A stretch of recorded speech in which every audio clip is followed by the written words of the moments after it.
নমস্কার, সবাই কেমন আছেন? আবার একটা রোজকার ঘরোয়া রান্না নিয়ে আমি চলে এলাম। আজকে আমি আপনাদের করে দেখাবো পোয়া মাছের ঝাল। তার জন্য লাগছে পোয়া মাছ, টমেটো, কাঁচা লঙ্কা এবং ধনেপাতা। এই রান্নার জন্য একটা মশলা তৈরি করে নিতে হবে মিক্সি জারে। তার জন্য আমি নিয়ে নিচ্ছি ধনের গুঁড়ো, একটা টমেটো আমি কেটে নিয়েছি, আর অ্যাড করছি লঙ্কার গুঁড়ো, সামান্য কাশ্মীরি লঙ্কার গুঁড়ো কালারের জন্য, এবং কাঁচা লঙ্কা। মিক্সিতে আমি মশলাটা বেটে নিচ্ছি।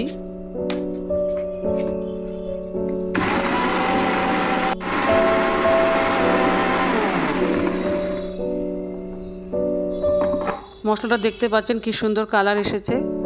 এবার আমরা আসল রান্নাটায় চলে যাই। কড়াইতে তেল দিয়ে পোয়া মাছগুলো ভেজে নিতে হবে। পোয়া মাছ কিন্তু খুবই একটা আনকমন মাছ, খুব কমন মাছ নয়। জানি না কজন এই মাছের নাম জানেন, কিন্তু এই মাছটি খেতে কিন্তু খুবই ভালো, এবং এতে কিন্তু একটা কাঁটা থাকে, কোনো রকম কাঁটা থাকে না। মাছটা নুন হলুদ দিয়ে ভেজে নিতে হবে।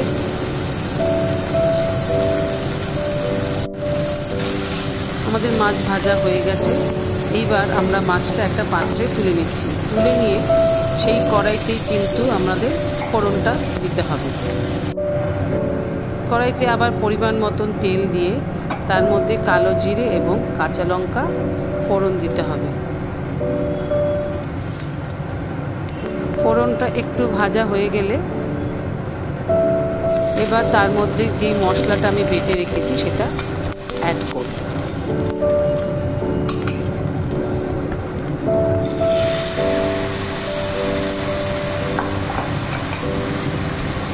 মশলাটা রান্না করতে হবে যতক্ষণ না এর কাঁচা গন্ধটা চলে যায়। এবার এর সঙ্গে অ্যাড করছি নুন এবং হলুদ।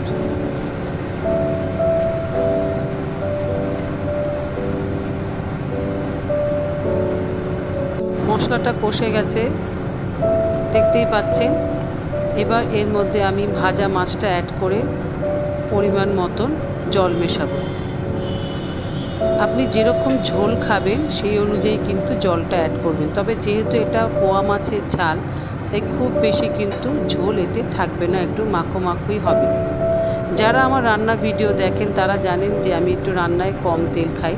আপনারা মনে করলে তেলের পরিমাণ বাড়িয়ে দিতে পারেন। ঝোলটা ফুটতে দেব। ঝোলটা ফুটে এসেছে। এবার এর মধ্যে অ্যাড করব কোচানো ধনেপাতা।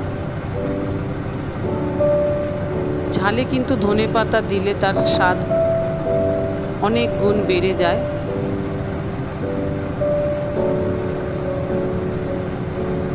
ধনেপাতা দিয়ে কিছুক্ষণ ফুটে এলে নামিয়ে নিলেই কিন্তু আমাদের পোয়া মাছের ঝাল রেডি।